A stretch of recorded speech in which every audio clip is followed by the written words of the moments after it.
Pabilo has said, we've been so fortunate to work in a company that has international scale, and then with that international pedigree, and then with that you're able to attract international talent as well. Yeah. Now, the pharmaceutical industry, which maybe not everyone is familiar with, especially in the UK, I notice, where it's a graduate, you're focused on consulting, banking, law. You don't really know much about it in finance, right? But give the listeners some context. If this company was stacked in a list with the largest companies in the globe, then it's actually one of the top 50 largest companies based on market cap globally. Yeah. So that's just to emphasize the scale of the company. Now, with that, as we said, it brings a level of talent and a level of leadership at the company. And as Pabilo has said in his great opening, we've been able to meet some great leaders through that journey. Now, the leaders that I have found the best, and these are lessons that we've tried to carry on through our own entrepreneurial endeavors and other spaces, are the leaders that actually, the more senior they get, the more humility they show. Yes. There's also a sense of curiosity. So I think in other fields that we've been in, you can tell someone doesn't have that much experience. They can come across that they know already everything about the industry. But I think what we've seen, the larger the business, the more experiences people have, the more they realize that there's still so much more to learn. And I think that element of curiosity has definitely come through in terms of our personalities that have grown over time and how we're continuing to develop. So the level of humility at the top, the level of curiosity, the drive to get things done quick. More senior people that we've interacted with, the quicker they actually end up responding to messages, to requests, to burning issues in a business and company. Again, whether in your large company or a small scale business, these are important factors. And the last one I would say is actually willing to give time to the next generation of talent. Yes. Whichever stage of that career. So we'll get into our business endeavors later on, but I think that reminded me of, okay, whichever business you have, whether you're leading it, you're working in a large company, or you have your own business, it's important to invest in the future and invest in the team that you're working with as well, whether it's giving them training, opportunities, exposure, whatever that is. So, but that's a few that came top of mind for me. But how about for you? Yeah, I think there's some great points there to unpack. I think the one you mentioned was the leaders that were most inspiring were those, because it's about how do you get, you've got 100,000 plus employees coming to the company to work every single day. And how you get these individuals to be more connected to the overall mission. You have as a leader have to be more connected to them. So you've this gap that they think is there, you're cutting it down.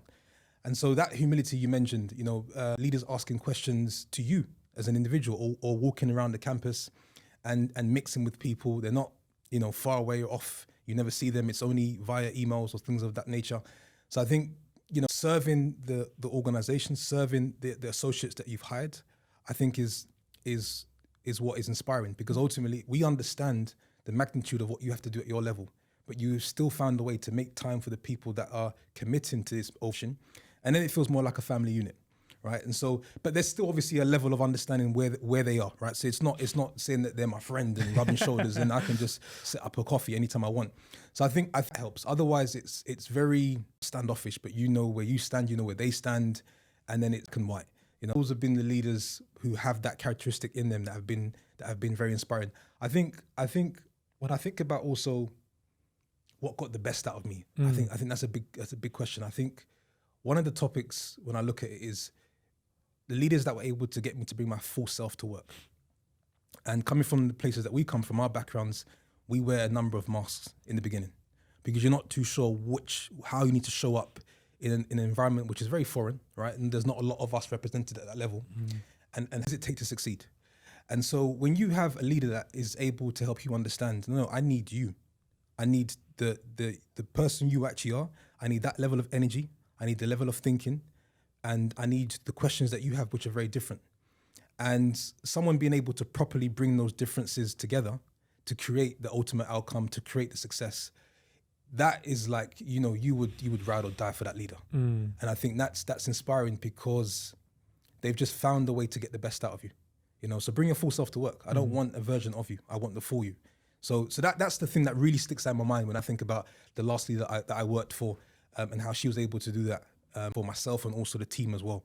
And you start thinking more creatively, right? So a couple of things that maybe come to your mind in terms of who got the best out of you. I love that point that you bring up, in terms of the authenticity, right?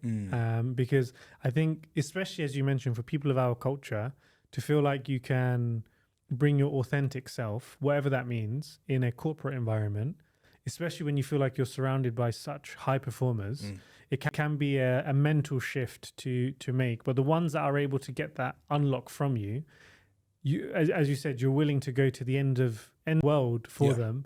And it made me think about my own leadership journey of, okay, when I'm actually around people, try and invite people into your team, into the discussion from different backgrounds, from different environments. And rather than shying away from it, ask them more questions. Again, demonstrate that curiosity. What culture are you from? Or people have their own traditions in whichever country. I mean, as you mentioned Switzerland a few times now, Switzerland as a country has its own traditions. They have the carnival.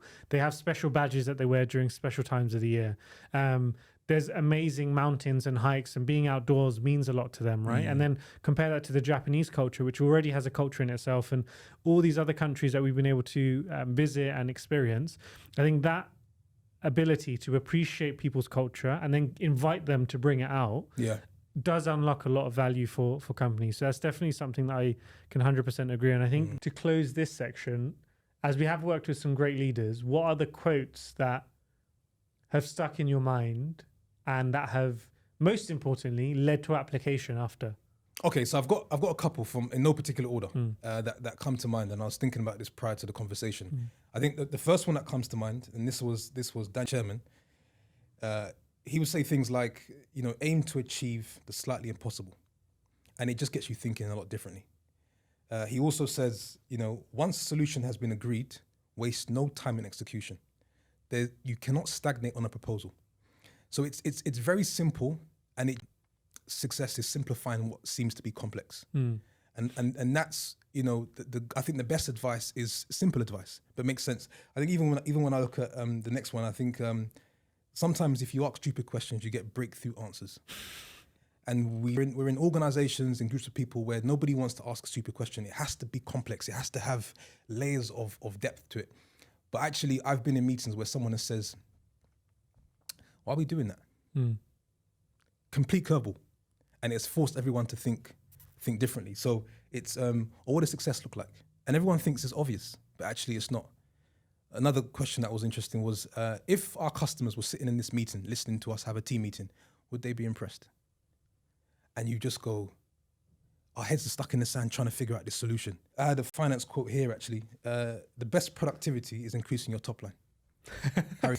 And so we talk a lot about managing costs, being cost efficient, but your ability to figure out how to drive revenue is ultimately the skill. It's ultimately if you can bring that to the table for any organization, you're making a difference. So it's cutting costs. You cut costs because I think you can't drive the top line. So that's what it is. And then I think the last thing I'll probably say here, which is just, I think is we've looked at this in our own personal life. It's easy to change when things are going bad, but it's harder to change when things are going good. And that's when you should make the change. And so it's being proactive rather than reactive. So these are some of there's so many. I mean, you've got so many. I just had to think of a few. But these are some of the points that have been mentioned by leaders across the organization that they get you to think differently about your professional and personal career. Because then it's all one. It's leadership. We talk about who inspired us, who got the best out of us, how they did. What advice personally was given to you from certain leaders in your career as you was building a career that stuck with you even to this day, that helped you, right, in your steps that you built?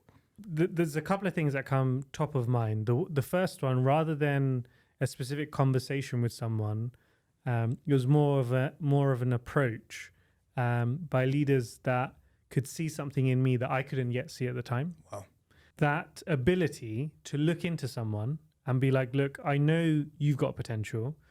I know you've got more potential than you believe right now. Wow. But if you keep going on the trajectory that you keep going on, then you will get to a level that you can't even dream of right now. Wow. And that ability of being able to do that to anyone in your team, your company, your organization, when someone says that, to the point that Pabilo said earlier about in an authentic manner, then that just switches something on and activates something deep in you that I can still feel it today. Even just talking about it again, it kind of reinvigorates me again. And having those conversations and being told those types of things and having an approach like that very early on in your career can have massive knock-on effects in terms of where you're thinking and where you're going. So that's definitely the one approach of just people believing in you more than you believe in yourself. I think the other thing is to, and this is cliche, we've heard it many times as well, right? But trying to take the most uncomfortable option in your career as the next option. Yeah. And that could mean taking a role from finance into another area, which we've done. Which you did. Whether that could mean taking a role where you're an individual contributor to working internationally leading teams, which we've done. It could be a role of moving from one country to another. It could be the idea of starting a business from scratch. All these things are the most uncomfortable option at the time. But if you keep taking that most uncomfortable option, then the growth curve just keeps getting more and more vertical. And then the more vertical it gets, again, you get to a much higher destination a lot quicker than if you would take the easier option. So those are the two more approaches and philosophies that I've been able to experience in my career, and I know you have as well, that has had the most knock-on effect over a long time period. And I think, that speaks to a point that resonated with me very strongly, which is when you're building your career, we can come on to sort of the calls that we got right, is you should be spending more time looking for the right person to work under versus the title itself. When I was chasing titles, I didn't have the best experience. And when I focused on the right manager to work under, I had the better experience.